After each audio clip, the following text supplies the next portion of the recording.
I'm TSD publisher Ben Love. Time to talk a little bit of the good and the bad from LSU's 27-24 loss to Ole Miss in Oxford. Unfortunately, not as much of the good as Tiger fans would have liked. I think Lamar Lewis, though, did make a statement in the middle linebacker that he's a guy who can play, give him some things to run support. He had a great second half filling in for DJ Welter, something to consider moving forward for John Chavis. Special teams play, LSU was opportunistic. I mean, couldn't really cause a lot of turnovers on defense. Offensively, they threw their own interceptions, had problems.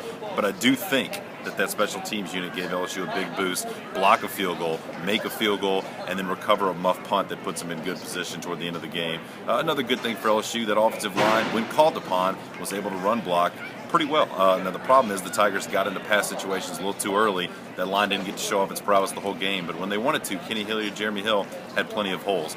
Now on to the bad news, and there was a whole lot of that. You would start, I think, with Zach Mettenberger and those 3 interceptions. Very costly, and all of them just forced balls, especially in the deep post, into the end zone every time. Bracket coverage, 2 guys with Odell Beckham.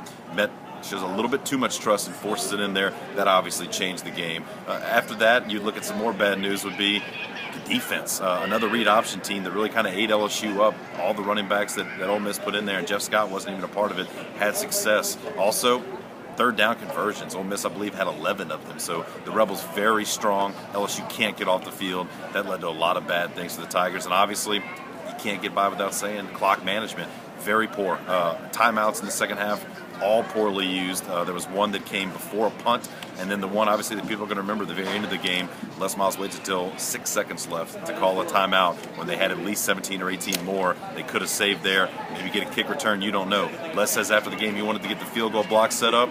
I don't know if that's going to cut mustard for LSU fans. Wrapping it up from Oxford, I'm Ben Love.